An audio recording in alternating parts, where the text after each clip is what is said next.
سب کو اپنی جان پیاری ہے، سب کو اپنی اولاد پیاری ہے، سب کو اپنا وطن پیارا ہے، سب کو اپنی اولاد، اپنی بیوی، سب کو اپنا گھر پیارا ہے، لیکن جن کے دل میں اللہ اس کے رسول کی محبت گھر کر جائے تو پھر اس کو ہر چیز سے زیادہ اللہ اس کے رسول سے محبت ہوا کرتی ہے۔ جب تک اس کے دل میں مذہب اسلام کی محبت نہ ہو تب تک وہ ہر چیز سے زیادہ اللہ اس کے رسول سے محبت کر ہی نہیں سکتا۔ تو حضرات محترم دیکھا جائے کہ کچھ لوگ کہتے ہیں کہ کربلا کے میدان میں دونوں کلمہ پڑھنے والے تھے، وہ بھی نبی کا کلمہ پڑھنے والا، یزیدی بھی نبی کا کلمہ پڑھنے والا، حسینی بھی نبی کا کلمہ پڑھنے والا۔ تو حضرات محترم اعتراض کرتے ہیں کون حق پر ہے؟ تو حضرات محترم یہ تو حقیقت ہے کہ سامنے والا بھی کلمہ پڑھنے والا ہے، سامنے بھی نماز ہو رہی ہے، حسینی کیمپ میں بھی نماز ہو رہی ہے، یزیدی کیمپ میں بھی نماز ہو رہی ہے، وہاں بھی اذان ہو رہی ہے، یہاں بھی اذان ہو رہی ہے، وہاں بھی یعنی یزیدی کیمپ میں بھی ظہر کی نماز ہو رہی ہے، حسینی کیمپ میں بھی ظہر کی نماز ہو رہی ہے، وہاں بھی عصر کی نماز ہو رہی ہے، یہاں بھی عصر کی نماز ہو رہی ہے، وہاں بھی مغرب کی نماز ہو رہی ہے، یہاں بھی مغرب کی نماز ہو رہی ہے، یعنی نماز ادھر بھی ہے، نماز ادھر بھی ہے۔ تو حضرات محترم اگر ادھر سعد بن نماز پڑھ یعنی ابن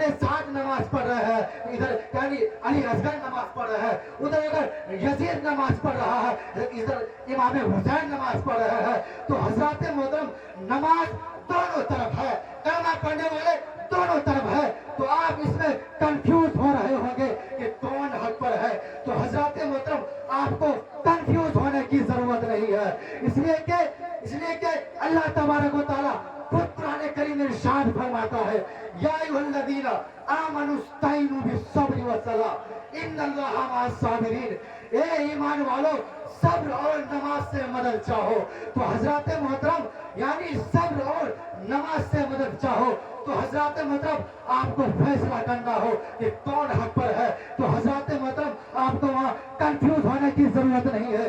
وہاں پہ آپ یہ نہ دیکھیں کہ ادھر نماز ہو رہی ہے، یہ نہ دیکھیں ادھر اذان ہو رہی ہے، یہ نہ دیکھیں ادھر بھی نبی کا کلمہ پڑھنے والا ہے۔ تو حضرات محترم وہاں پہ یہ دیکھیں کہ صبر کس کے ساتھ ہے، تو حضرات محترم جس کے ساتھ صبر ہے وہی حق پر ہے۔ تو حضرات محترم اللہ تبارک و تعالیٰ ارشاد فرماتا ہے، ان اللہ مع الصابرین، بے شک اللہ صابروں کے ساتھ ہے، صبر کرنے والوں کے ساتھ ہے۔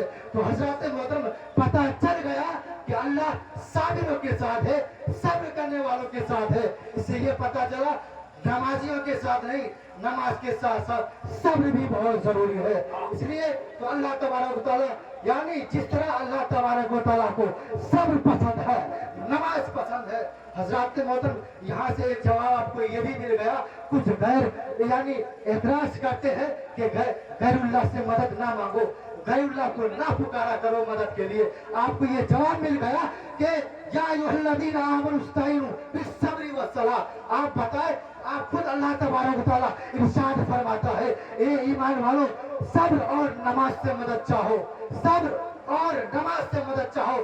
آپ بتائیں صبر خدا ہے؟ ہرگز نہیں۔ آپ بتائیں نماز خدا ہے؟ ہرگز نہیں، یہ غیر اللہ ہے۔ تو حضرات محترم اس سے یہ پتا چلا کہ اللہ کو صبر پسند ہے، اس لیے صبر سے مدد چاہو۔ اللہ کو نماز پسند ہے، نماز سے مدد چاہو۔ اللہ تبارک و تعالیٰ کو غوث پسند ہے، غوث سے مدد چاہو۔ اللہ تبارک و تعالیٰ کو خواجہ غریب نواز پسند ہے، غریب نواز سے مدد چاہو۔ اللہ تبارک و تعالیٰ کو نظام الدین اولیاء پسند ہے، نظام الدین اولیاء سے مدد چاہو۔ حضرات محترم جتنے بھی اولیاء کرام ہیں اللہ کے محبوب بندے ہیں۔ تو حضرات محترم جتنے بھی اللہ کے محبوب بندے ہیں، پسندیدہ بندے ہیں، اس سے آپ مدد مانگ سکتے ہیں۔ اس لیے کہ اس سے آپ کو یعنی قرآن کریم سے آپ کو ثبوت مل گیا کہ آپ غیر اللہ سے بھی مدد مانگ سکتے ہیں۔ تو حضرات محترم میں اپنی تقریر کو یہیں پہ ختم کرتا ہوں، یعنی چند جملے کے ساتھ کہ خاص کر یہ محرم کے مہینے میں ابھی دیکھیں گے تین طریقے کے لوگ ملیں گے۔ ایک تو وہ ہوں گے جو ماتم کرتے نظر آئیں گے، ایک تو وہ ہوں گے جو خوشیاں مناتے نظر آئیں گے، لیکن